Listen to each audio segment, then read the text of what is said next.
Greetings, my name is Kyle Soley. I'm a partner here at Reed Smith, and with me is Sebastian Watt. He's also a lawyer here at Reed Smith. We're doing a Sebastian and I are doing a four-part video series on federal tax reform and state taxes. Our first two in our series dealt with the transition tax and the repatriations from foreign subsidiaries. We're going to be turning a little bit now in our third video. We're going to be talking about bonus depreciation, and we're going to be talking about the new interest disallowance provisions under federal tax reform and how those play out in the state tax world. With bonus depreciation, I'm going to take up a test case. A lot of bonus depreciation just has to do with whether or not a state is or isn't a rolling conformity state. If it is a rolling conformity state, then you would pick up the 100% bonus. If it's not, you don't. I'll put a plug in for our last video where we'll talk about essentially an argument that rolling conformity states may not be rolling conformity states. So you can tune in our fourth video for that. But suffice it to say that if your state is a rolling conformity state, that you would have to see then whether that state has decoupled from bonus. And a lot of states have done that, and they've done that in a simple way that you would expect them to do. They've simply said that the provision in Internal Revenue Code 168K that provides for bonus simply is inapplicable to the state, and you compute your depreciation as if that provision wasn't there. Pennsylvania, of course, did something different. Back in 2002, way back in 2002, Pennsylvania, when we first had 30% bonus at the federal level, Pennsylvania decoupled from that 30% bonus. And what it did was something, I would say, clunky, but it worked at the time. And that was it said, look, we're going to make you add back that 30% bonus.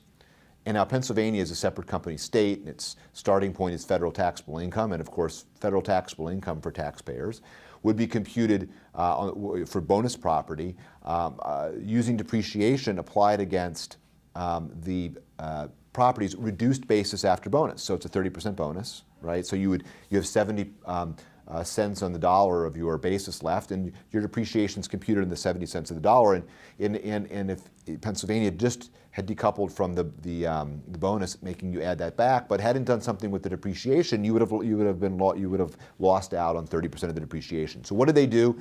Well, they must have had a mathematician at the Department of Revenue who came up. He said, look, I know the formula.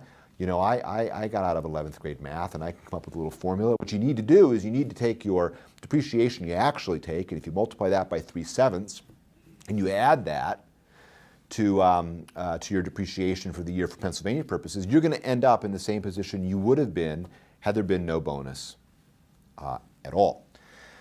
So that formula worked just fine. That math worked just fine. And if you look at the legislative intent, you look even at the Department of Revenue's releases around the 2002 bonus, it was clear that's what the legislature was trying to do.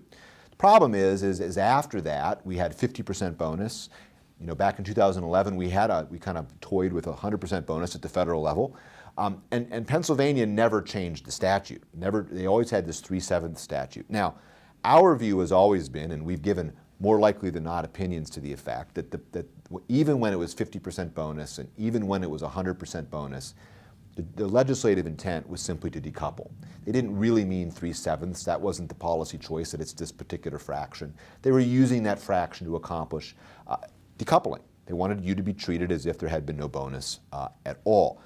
The Department of Revenue in 2011, when the 2011 100% bonus came into effect, they realized, well, if you take the 3/7, the statutory 3/7 method, and you multiply it by the depreciation you would take year to year, you're going to have zero, right? Because your 100% bonus in 2011, you would have no basis left in your property, and the depreciation, your regular depreciation, zero basis property is zero, and you multiply 3/7 by zero, you end up with zero. Department of Revenue recognized that was a problem, and their solution at the time was to say, look, we're going to ignore the decoupling, and we're going to let you take all of your bonus depreciation, 100% bonus, in the year you place the property into service. And although we think that answer deviated somewhat from the statute, which again we think says just decouple, it certainly was taxpayer friendly. Now, of course, as we all know, as a lot of us know at least, what Pennsylvania has done with the more recent iteration of 100% bonus under tax reform is it has said, okay, 100% bonus means there's no basis in this property. You don't get any depreciation whatsoever. until you dispose of the property. That's when you pick up your basis, but you get no depreciation whatsoever. Our view is that that is the wrong answer. That's the worst of all possible answers. It's inconsistent with the legislative intent. Now, there is a bill that is out there that is pending, that could fix this statutorily, but if it doesn't, for those taxpayers that are caught up in this, we encourage you to take the position, as we have always encouraged taxpayers to take the position, that in Pennsylvania the right answer is to compute your compute your depreciation as if there were never a bonus. All right, so now we're going to talk about two specific states that kind of alert taxpayers that just because a state decoupled from 30% or 50% does not automatically mean that they will decouple from 100%. This is especially important to remember if, when you're doing your tax returns, you're looking at those heat maps that provide for conformity or not conformity to various provisions, because these two states likely will show up as decoupling from bonus on these sort of quick print charts, but in fact do or could conform to 100% of bonus depreciation. So we'll start with Illinois.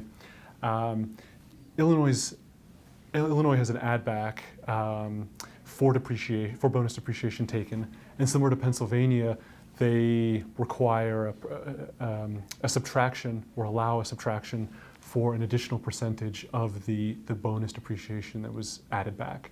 So in years of 30% depreciation, bonus depreciation, you got to subtract 3/7 of the bonus depreciation that was added back.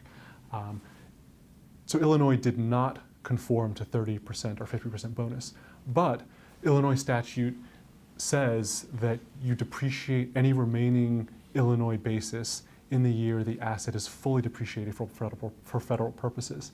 And the reason for that provision was that if for some reason during a period of 30 or 50% bonus, the asset was fully depreciated for federal purposes, but because of the add back, you did not recover all the basis for state purposes, you would be able to recover any remaining basis in the last year it was recovered for federal purposes. But now we get to 100% bonus depreciation. An asset is fully depreciated for federal purposes in the first year it's placed in service for federal purposes in a year where 100% bonus depreciation applies for federal purposes. So the result is that Illinois conforms to 100% bonus depreciation. It conforms, although it doesn't conform. Right, Okay. right, exactly. But the end result is it conforms. The end result is that it conforms, exactly. And Illinois has released guidance and said that they do agree with this and that this is the proper result. And so, in Illinois, you should be able to take 100% bonus depreciation. Another example is Rhode Island. So Rhode Island's statute disallows bonus depreciation provided by the 2002 Jobs Act, which gave us 30% bonus, and the 2003 Jobs Tax Act, which gave us 50% bonus. And then the statute says that they also disallow bonus depreciation provided by any subsequent federal enactment. So the question here is whether the Tax Cuts and Jobs Act that provides for 100% bonus depreciation is a subsequent federal enactment of 30% or 50% bonus. It might not be. So this is another state in which the maps that you look at and the historic thinking conclusion has been that the state does not conform to bonus depreciation, but it very well could conform to 100% bonus depreciation now. So with that, I'll turn it back over to Kyle to talk about 163J and the interest expense limitation. Yeah, thanks, Sebastian. So, one of the things we want to talk about and focus in on is, the tax reform disallows interest deductions if it exceeds your business interest income plus 30% of your adjusted taxable income. So it can be a significant disallowance. And the question at the state level really is, how is that going to be computed? How are both of the things, the business interest income going to be concluded, and how is the adjusted taxable income going to be computed? Is it going to be computed on a separate company basis, or is it going to be computed on the basis of your combined group? And I think for most taxpayers, they would be better off doing it on a combined group basis, because otherwise you would lose some benefits of business income that's earned and other income that's earned in other companies throughout your group. And I think what may be the sort of knee-jerk answer among taxpayers in separate company states is, well, I may have to do that testing company by company. We wanted to look at two states in particular, Pennsylvania and New Jersey, where that answer may not be consistent with the law or at least with department guidance. So in New Jersey, there's a case that's now being litigated. It's the MCI case, and in that case, the Division of Taxation successfully asserted that, for another reason, the consolidated return regulations apply. That case involves cancellation of indebtedness and how attribute reduction works throughout a consolidated group. And the taxpayer argued you do it on a separate company basis because New Jersey is a separate company state.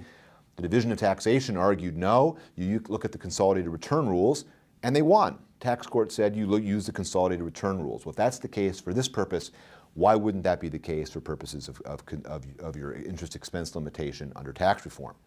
Similarly, in Pennsylvania, we all think of Pennsylvania as a separate company state, and it is generally speaking, but the Pennsylvania Department of Revenue has issued a ruling that says, again, that the consolidated return rules apply. In that case, they said the -13 rules apply.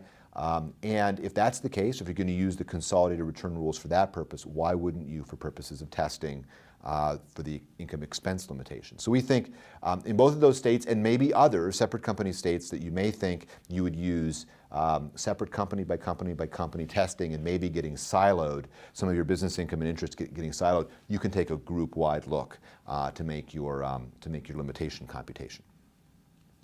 Well, that brings us to the end of our third video in our 4-video series. Our next video that we hope you can join us for, we talk about rolling conformity states. And our argument is that many of them may not actually be rolling conformity states. It's an exciting video. It's a short one, so we hope you tune in for that as well. Thank you very much.